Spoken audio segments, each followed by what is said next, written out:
It is generally accepted that the war in Afghanistan fully confirmed the traditional image of the Soviet soldier in the post-Soviet space: unpretentious, resilient, and capable of surviving in any conditions.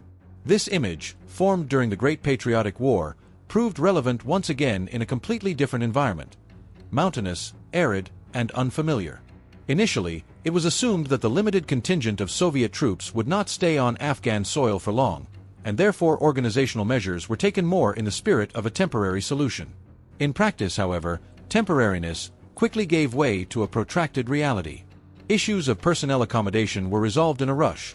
There was a catastrophic shortage of tents, as well as other basic equipment and supplies necessary for long-term living in mountain warfare conditions. In these conditions, soldiers and officers were forced to return to old methods of survival. One of them was digging dugouts, an archaic but, as practice showed, reliable solution.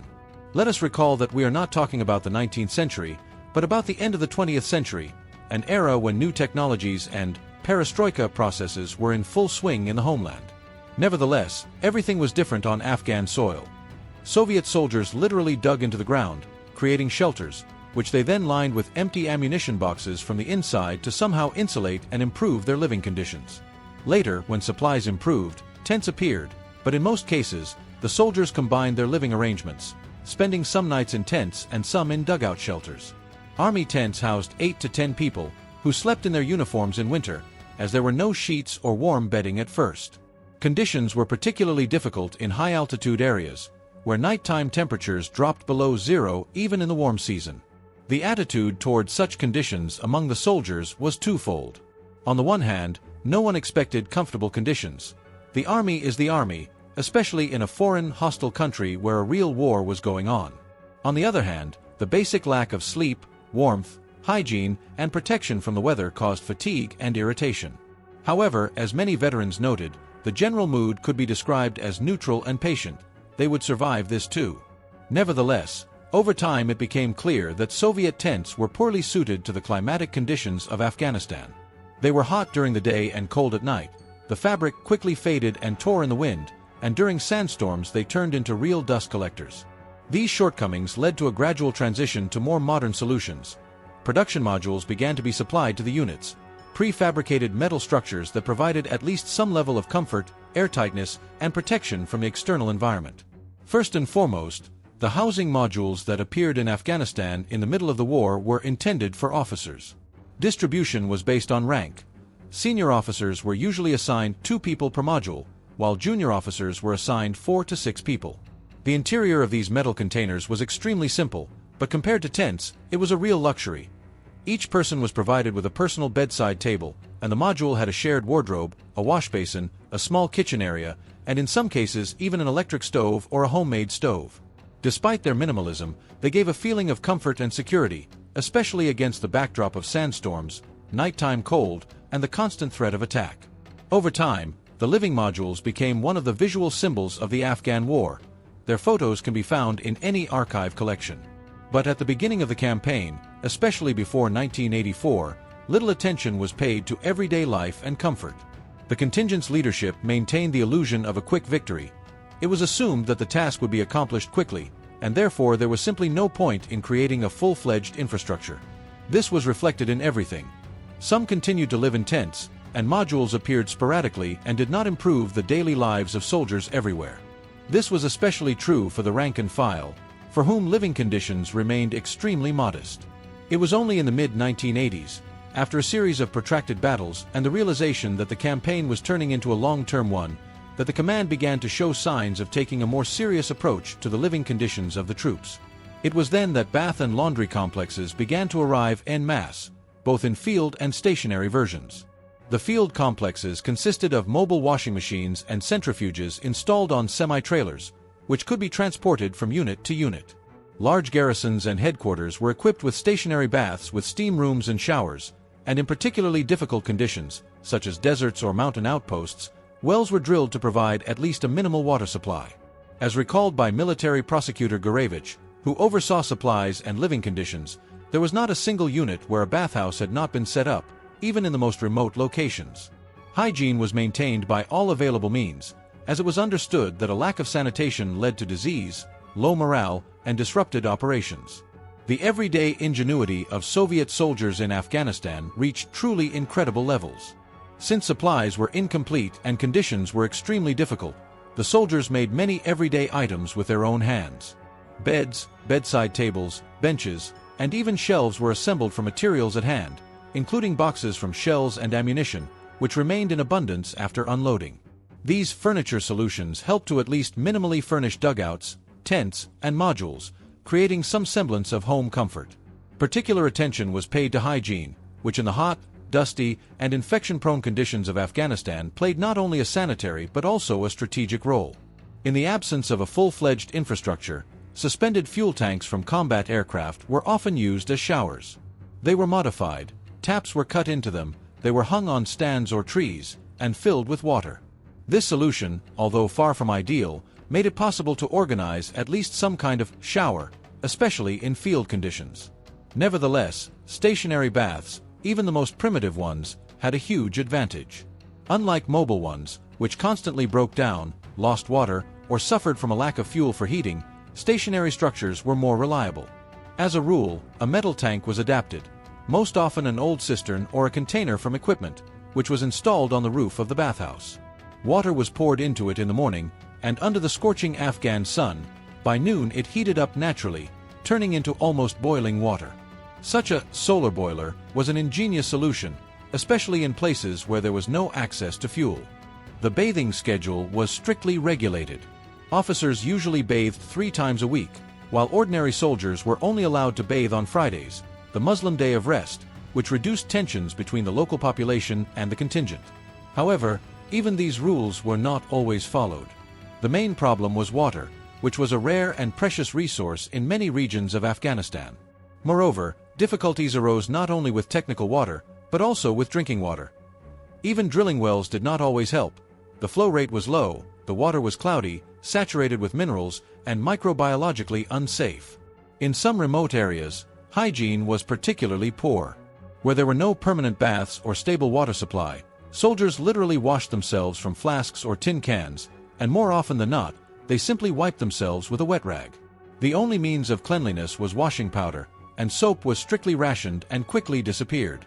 Some soldiers shared soap like cigarettes, 1 piece per platoon. What did Soviet soldiers in Afghanistan suffer from? Paradoxically, the main danger was not the heat or the Mujahideen's bullets, but water. Contaminated, infected, and often simply unfit for consumption, it became a source of a whole range of diseases. It is worth citing the statistical data collected and summarized by the Major General of the Medical Service, Chief Infectious Disease Specialist of the USSR Ministry of Defense, which give a clearer picture of the scale of the sanitary and epidemiological situation in Afghanistan during the war. According to these materials, the highest number of patients treated in infectious disease hospitals was recorded between 1984 and 1986. According to official data, between 30 and 34% of all personnel were hospitalized each year, which in itself was alarming. And if we also take into account those who were treated not in hospitals but in local medical centers, the total number of cases reached 2/3 of the entire group per year. The most common and dangerous disease in the Afghan campaign was viral hepatitis, mainly type A, and in some cases type B. According to the statistics collected, about half of all soldiers who passed through infectious disease hospitals had hepatitis. Many of them never fully recovered their health after that. The disease not only affected the liver, but also undermined the immune system, caused chronic fatigue, and reduced physical endurance, which had a critical impact on combat effectiveness. Acute intestinal infections, dysentery, salmonellosis, enterocolitis, and food poisoning ranked second in terms of the number of cases. Typhoid fever, malaria, tuberculosis, fungal infections of the skin and lungs were also recorded, especially in areas with high humidity or constant dust exposure. It should be understood that soldiers did not fall ill solely due to dirty water. Another source of infection was Afghan dust, saturated with tiny particles that contained bacteria, viruses, and spores of dangerous fungi. This dust literally hung in the air, penetrated the lungs, and settled on clothing, food, and dishes. The human factor also played a role. Inadequate medical supervision, low standards on the part of commanders, and a formal approach to sanitary and hygienic measures led to mass outbreaks of disease. In a number of units, disinfection of living quarters was not carried out at all, and preventive measures were either formal or belated. In some places, doctors did not have time to examine newly arrived soldiers, did not carry out vaccinations on time, and medical supplies often lagged behind demand. Sometimes medical teams simply did not reach remote outposts for several weeks. Under these conditions, it is not surprising that the sanitary conditions of the Soviet army in Afghanistan became a subject of open discontent even among senior officers. Many high-ranking military officials, including participants in the Afghan campaign, later spoke openly about how sanitary training was a weak point in the entire operational system. Some called what was happening an infectious front, where more people were lost than in combat. Hygiene and sanitation in Afghanistan were not just a matter of comfort, they were a matter of life and death. And although the situation gradually improved with each passing year, mobile medical stations, ambulances, and mobile laboratories appeared, and stricter instructions were introduced, the overall picture remained far from ideal. How did Soviet soldiers eat in Afghanistan? This question elicits a wide range of opinions, and the assessments of historians, veterans, and eyewitnesses vary dramatically. As with many other aspects of the Soviet era, the picture here is familiar, from sharply negative reviews to cautiously neutral ones, and extremely rarely positive ones. However, the overall impression is still not in favor of the quality and variety of food in the troops stationed in Afghanistan. The food that soldiers in ordinary units received, especially at remote strongholds and outposts, often did not meet sanitary or caloric standards, especially given the harsh climatic and combat conditions. They recall dried potatoes, canned porridge, barley, and endless sprats in oil. All this was accompanied by crackers, rarely bread, and, if they were lucky, a small jar of stewed meat. This was not the image of army rations from brochures, but reality, where food was more like a survival kit than a full meal. One of the veterans recalled, "The food was disgusting. Powdered potatoes, sprats in oil, which we ate our fill of for the rest of our lives. Porridge, mostly barley.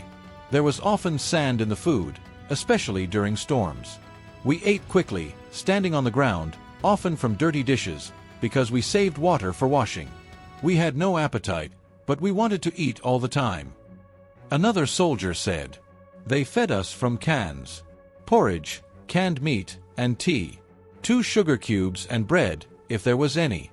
Sometimes butter, but rarely. I lost about 12 kilograms. When we were stationed at our posts, we eagerly awaited any food. Sometimes hunger was stronger than fear." There were also problems with teeth, especially among soldiers who were in prolonged isolation at combat positions. Constant consumption of crackers and hard canned food affected the enamel. Many had to eat food literally with their teeth, and dental care in combat conditions was rare and, as a rule, only provided in cases of extreme necessity. Interestingly, officers and even generals often agreed with the assessments of soldiers and sergeants. One of the most vivid and telling reviews belongs to Major General Ustachenko, commander of the 108th Motorized Rifle Division. In an interview, he stated, "I can't look at stew for the rest of my life. I've had enough." In Afghanistan, the food was, to put it mildly, meager. As many veterans recalled, the diet consisted mainly of canned food and dry rations delivered from the Soviet Union. Vegetables and fruits were practically absent from the soldiers' diet. Anything that could spoil was rarely included in the daily diet, with the exception of rare deliveries to hospitals and for the wounded. Such monotony quickly became boring and tiresome, turning meals from a necessary ritual into a painful ordeal.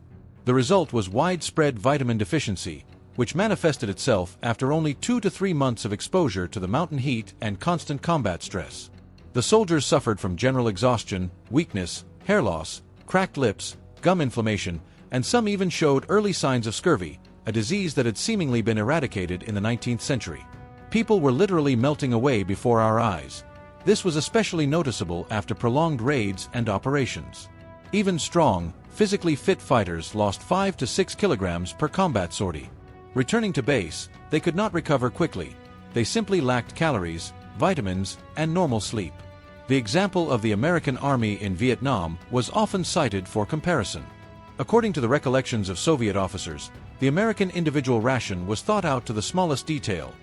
Low weight, high calorie content, good packaging, and a variety of flavors. We, as they say, could not even dream of such things. Hot meals, rice soups, fruit desserts, chocolate, condensed milk, rye and wheat crackers, coffee, chewing gum, and even wet wipes were delivered in dry, sealed packages. It was truly a well-thought-out diet for a soldier. The Soviet dry rations, on the other hand, were, to put it mildly, ascetic and crude in their execution. They could consist of canned porridge, usually barley, stewed meat, tea bags, 2 sugar cubes, and a couple of crackers. Moreover, the quality of these crackers left much to be desired. According to the soldiers, they could be used to hammer nails into a board. According to the soldiers' recollections, the crackers were rock hard, and trying to chew them often broke teeth. There were not enough dry rations for everyone, as was the case with everything else. They were either stretched out or divided according to quotas. One of the main supply problems was the lack of fresh, perishable foods: meat, milk, greens, fruits, and vegetables. All of this was transported by air, mainly for the wounded, the sick, and to hospitals. Il-76 aircraft made regular flights from Tashkent to Kabul, Shindand, and Kandahar, while an 12 and an 26 aircraft flew from Fergana to Kunduz, Bugram, and Jalalabad. Formally, the supply system worked, and even efficiently. However, the reality was quite different. The main enemy of the suppliers was the heat. The Afghan sun literally burned everything edible, especially between May and September. Food unloaded onto the hot runway or simply left in the truck spoiled in a matter of hours.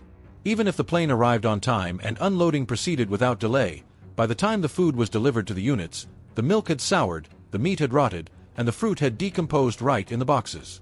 As a result, tons of food simply rotted and was thrown away without reaching those who needed it most. Many veterans of the Afghan campaign claimed that soldiers, tired of a monotonous and poor diet, tried to find ways to improve their nutrition themselves. This is quite understandable. They were constantly hungry, especially in conditions of active combat, physical exertion, stuffiness, and a lack of water and basic vitamins. As already mentioned, official supply channels did not always cope with the task, so grassroots initiatives became the norm. The simplest, but also the most risky way was to try to get fresh fruit directly from the trees.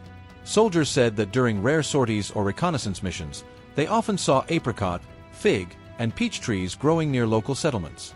Sometimes, risking their lives, the soldiers would pick the fruit without leaving the ground. But this practice was extremely dangerous. Such fruit expeditions could turn into an ambush. Afghan fighters, who knew the area well, often used orchards as bait, setting up ambushes and mines at their edges. There were frequent cases when Soviet soldiers came under fire or were blown up by tripwires for the sake of a few peaches. Therefore, over time, less risky methods were developed. One of them was barter trade with local residents. Afghans willingly exchanged melons, watermelons, grapes, figs, and apricots for Soviet canned meat, condensed milk, cigarettes, or sugar. It was a mutually beneficial deal. Soviet soldiers received vitamins, and Afghans received products that were unavailable in wartime conditions. Sometimes such exchanges took place spontaneously, without the approval of the command, and were officially punished, but in practice, they were overlooked, especially if they took place in the rear or in quiet areas. Sometimes the soldiers acted more boldly. If an Afghan truck or cart loaded with melons drove down a Soviet road, soldiers driven to desperation would step out into the middle of the road with their automatic weapons at the ready. The weapons were not aimed directly at the driver. Rather, they were displayed demonstratively as a signal, "Stop and share." The drivers usually got the hint. A few fruits were voluntarily thrown onto the road, and the journey continued. These self-imposed stops became known in army folklore as melon control. Of course, such actions were not officially encouraged, but in conditions of chronic malnutrition, hunger dictated its own rules. On the other hand, Soviet civil authorities also made attempts to solve the problem of feeding military personnel, including providing them with vegetables and fruits on a centralized basis. For example, it is known that Crimea sent shipments of fresh cucumbers to Afghanistan, which were first delivered to hospitals for the wounded and sick who needed vitamins. There were also shipments from Azerbaijan, Uzbekistan, Georgia, Ukraine, and other Soviet republics. Some deliveries were made through People's Aid channels, others through the Ministry of Defense. However, in practice, most of these initiatives ended in failure. Fruit and vegetables often arrived spoiled, rotten, or partially rotten. Due to the heat, long delivery times, improper packaging, and, often, the careless attitude of the senders, the products disappeared right in the warehouses or did not reach their recipients. In some cases, soldiers even refused the offerings when the boxes were opened and found to be filled with rotten cucumbers or moldy apples. It is believed that such negligence, rotten approach, as the soldiers themselves called it, was not accidental, but reflected the general crisis situation in the USSR in the late 1980s. Relations between the republics and the Union Center were deteriorating, discipline was weakening, and cooperation between departments was becoming less and less coordinated. The issue of food in Afghanistan was complicated not only by logistical difficulties and climatic conditions, but also by the bureaucracy traditional for the Soviet system, as well as, sadly, by banal theft. On paper, everything looked clear. The entire contingent was to be fed according to a single so-called ninth norm of rations, approved for areas of active combat operations. This norm included everything necessary for survival and maintaining combat readiness: calories, volume, vitamins. But in reality, as was often the case, only a shadow of the norm reached the soldier. When units went on raids or combat operations, the soldiers took dry rations with them, or, as they called them among themselves, dry rations. Initially, the composition of these rations caused a lot of complaints. Nothing but canned food, with few carbohydrates, complicated packaging, and heavy weight.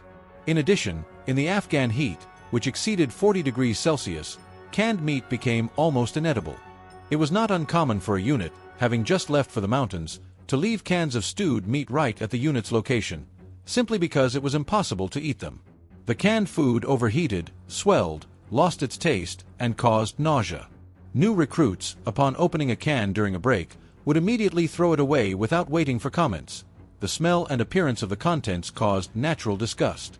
Over time, the situation changed. The composition of dry rations was revised, especially for mountain units and special forces. So-called mountain rations appeared, which were better adapted to the conditions.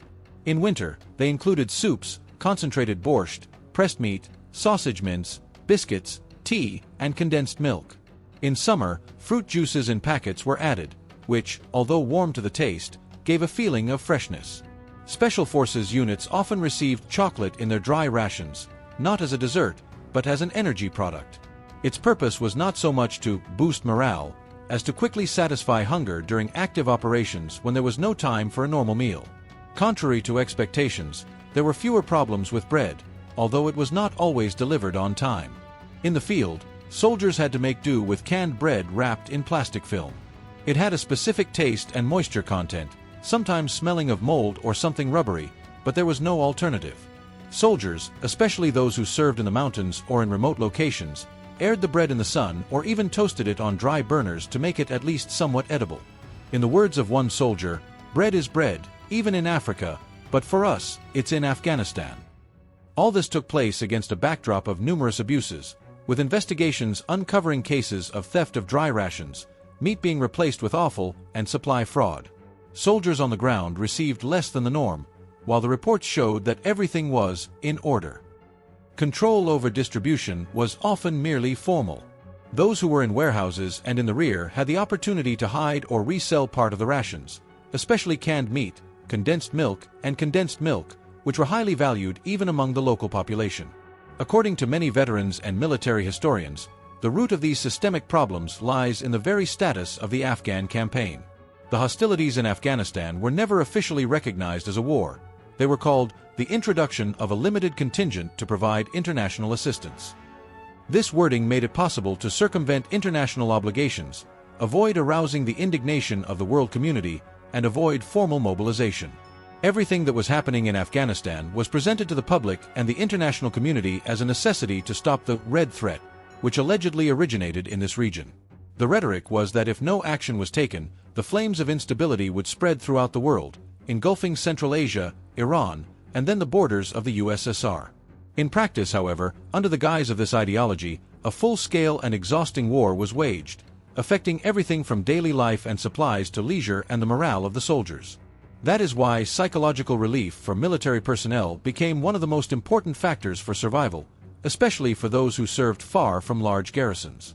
Soviet soldiers in Afghanistan, despite the harsh conditions, tried to keep themselves busy in their free time. Some read books, if they could get hold of them. Some played the guitar. Some wrote letters home or kept personal diaries so as not to get lost in the monotony of everyday life and constant danger. The state realized how important it was to support morale and sought to organize leisure activities officially, within the framework of cultural events. Movie screenings were held in units and bases, creative teams came to visit, and concerts were organized. Temporary clubs were even built in garrisons where soldiers could gather, watch a movie, listen to music, or watch performances by artists. Concerts were held regularly and were particularly actively supervised by Joseph Kobzon, people's artist of the USSR, who became practically a symbol of the Afghan stage. Under the auspices of his cultural program, a humorous saying even arose among the soldiers. As local as a running bison, so in Afghanistan, singing Kobzon. Kobzon did indeed visit Afghanistan many times, sometimes risking his own safety to perform for soldiers right in the combat zone. He performed his most famous songs, as well as military compositions, which were particularly warmly received by the soldiers. After the concerts, Kobzon willingly communicated with the soldiers, gave autographs, took pictures, and did not shy away from conversations even with ordinary soldiers. Many veterans recall years later that it was his participation that helped them feel that they were not forgotten, that they were needed, and therefore that they were alive. In addition to Kobzon, other Soviet pop stars also visited Afghanistan. Alexander Rosenbaum, Ludmila Zaykina, Lev Leshchenko, Yuri Antonov, the ensembles Blue Bird, Pesnyeri, Veselaya Rebiata, and, of course, the band Kaskad, whose songs about the fate of soldiers and the realities of Afghanistan were close to every listener's heart. Some soldiers were even inspired by these songs to write their own lyrics. Those who knew how to play the guitar often held impromptu concerts in tents, in open areas, or simply around a campfire. Guitars, if there were any, were often homemade or obtained in the rear, and were kept like treasures. If there was no instrument, they listened to music on reel-to-reel tape recorders. Household appliances such as Vesna, Jupiter, or Romantic found their way into the units, and they played tapes with recordings by Vysotsky, Okudzawa, the band Mashina Vremeni, and other performers. Television was rare in Afghanistan, but where it was available, it was always tuned to the program Vremya, Time. This broadcast became a mandatory ritual when soldiers gathered to hear the news, even if it was presented through Soviet propaganda. In general, despite all the difficulties, Soviet soldiers in Afghanistan tried to keep abreast of events in the USSR. For them, it was not just a matter of interest, it was a connection to their homeland, that fragile bridge that linked the dusty Afghan slopes with a home where their relatives, friends, beloved girlfriends, and familiar life remained. Any news, whether it was episodes of the Vremya program, fresh newspapers, or letters from home, became a big event. Even if it was about Brezhnev's speech or the harvest in Kuban, it was all perceived as important and alive because it reminded them that life goes on. Of course, sports were also part of the routine. Soldiers organized tournaments in soccer, volleyball, arm wrestling, and tug-of-war. These activities not only helped them stay in shape, but also relieved psychological tension, restoring a sense of normalcy. Often, sports grounds were set up directly on rocky areas or leveled by hand. Winners were rewarded with pennants, certificates, and sometimes simply with respect and the right to be first in line for food in the kitchen. In larger camps and at airfields, temporary cinemas were built. These could be either permanent clubs with seats or a platform with a white sheet stretched between two poles. In the evening, after roll call, the soldiers gathered to watch movies. Soviet hits were often shown, such as Silver Boys, Flight 222, and Pirates of the 20th Century. Films featuring heroes, justice, and overcoming difficulties, which undoubtedly resonated with their own reality. Sometimes they even got hold of war chronicles that showed how others fight, including footage from the battlefield taken by army cameramen. But what about political education?